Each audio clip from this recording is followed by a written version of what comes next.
నమస్తే అండి, నా పేరు Lavanya. Welcome back to Bhimavaram special kitchen. పంచదార సున్నుండల్ని ఎలా తయారు చేసుకోవాలో చూపిస్తున్నానండి. ఈ సున్నుండల్ని బ్యాచులర్స్ అయినా అప్పుడే వంట నేర్చుకునే వాళ్ళైనా సరే చాలా సులభంగా తయారు చేసుకోవచ్చు. పండక్కి ఇంటి నుంచి దూరంగా ఉన్న వాళ్ళు హ్యాపీగా ఈ సున్నుండల్ని ట్రై చేయండి.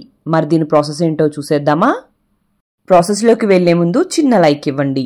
ముందుగా స్టవ్ని ఆన్ చేసుకుని కడాయిని పెట్టుకుని దాంట్లోకి ఏదైనా ఒక కప్పుతో బొంబాయి రవ్వని వేసుకోండి. అదేనండి ఉప్మా రవ్వ లేదా సూజీ సెమోలినా. దీన్ని సిమ్లో మాత్రమే పెట్టుకుని ఒక 10 నిమిషాల పాటైనా సరే కలర్ మారేంత వరకు అటు ఇటు తిప్పుకుంటూ వేయించుకోవాలి. ఇది సరిగ్గా గనక వేగకపోతే రుచి అస్సలు బాగోదు, పచ్చి వాసన వస్తూ ఉంటుంది. కొద్దిగా ఈ విధంగా రంగు మారిన తర్వాత దీన్ని స్టవ్ని ఆఫ్ చేసేసుకుని పూర్తిగా చల్లారేంత వరకు కూడా వేరొక ప్లేట్లోకి ట్రాన్స్ఫర్ చేసేసుకోండి. ఇక్కడ నేను చూపించిన దానికన్నా కొంచెం డార్క్ కలర్లే వచ్చింది, కానీ వీడియోలో మీకు అలా కనిపిస్తుంది. ఇది పూర్తిగా చల్లారిన తర్వాత ఒక మిక్సీ జార్ని తీసుకుని మిక్సీ జార్లోకి ఈ రవ్వ అంతా కూడా వేసేసుకోండి. మనం ఏ కప్తో అయితే రవ్వని తీసుకున్నామో అదే కప్తో 3/4 కప్పు దాకా కూడా పంచదారని దీంట్లోకి వేసేసుకోండి. అలానే దీంట్లోకి 4-5 యాలకులను తీసుకుని తొక్కలు వేయకుండా లోపల బడ్స్ మాత్రమే దీంట్లోకి వేసేసుకోండి. మీ దగ్గర డైరెక్ట్గా యాలకుల పొడి ఉంటే ఒక 1/2 టీ స్పూన్ దాకా కూడా అయినా సరే వేసేసుకోవచ్చు. ఇప్పుడు ఈ మూడిటిని మెత్తగా అయ్యేంత వరకు గ్రైండ్ చేసుకోండి. పంచదార అయితే చాలా మెత్తగా అవ్వాలి, రవ్వ అక్కడక్కడ రవ్వగా ఉన్నా కూడా పర్వాలేదన్నమాట. ఈ విధంగా గ్రైండ్ చేసుకోవాలి. ఇప్పుడు దీన్ని ఒక పళ్ళెంలోకి మొత్తం అంతా కూడా ట్రాన్స్ఫర్ చేసుకుని స్టవ్ని ఆన్ చేసుకుని కడాయిలోకి నెయ్యిని వేసుకుని ఇది గోరువెచ్చగా అయ్యేంత వరకు వేడి చేసుకోండి. నెయ్యి ఎప్పుడు కూడా సిమ్లో పెట్టుకుని వేడి చేసుకోవాలి, హైలో పెడితే మాడిపోతుంది.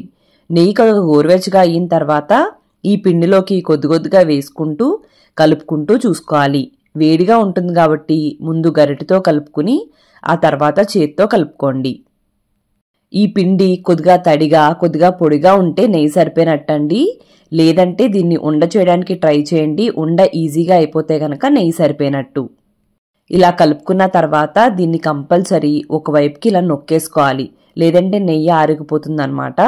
ఇలా నొక్కుకున్న తర్వాత కొద్దిగా తీసుకుంటూ దాన్ని ఎక్కడా కూడా ఉండలు లేకుండా బాగా కలుపుకుంటూ దీన్ని సున్నుండలాగా చుట్టేసుకోవడమే. ఇక్కడ సింపుల్గా చూపిస్తున్నాను చూడండి. ఒక చేత్తో తీసుకుని మనం ఇలా రౌండ్గా కొద్దిగా గట్టిగా నొక్కేసుకుంటే ఇవి ఈజీగానే అయిపోతాయి. మినప సున్నుండలా కాకుండా ఇవి చాలా ఈజీగా అవుతాయండి, తప్పకుండా ట్రై చేయండి. ఇదే విధంగా అన్నిటిని కూడా రెడీ చేసేసుకోండి. మరి మీకు ఈ వీడియో నచ్చినట్టయితే లైక్ చేయండి, కామెంట్ చేయండి, మీ ఫ్రెండ్స్కి రిలేటివ్స్కి అందరికీ షేర్ చేయండి. మీరు నా ఛానల్ని ఫస్ట్ టైం చూస్తున్నట్టయితే సబ్స్క్రైబ్ చేసి పక్కనే ఉన్న బెల్లో ఆల్ అని ప్రెస్ చేస్తే నేను ఈ వీడియో పెట్టినా మీకు నోటిఫికేషన్ వచ్చేస్తుంది. థ్యాంక్ యూ అండి. మరి మళ్ళీ వీడియోలో కలుద్దాం.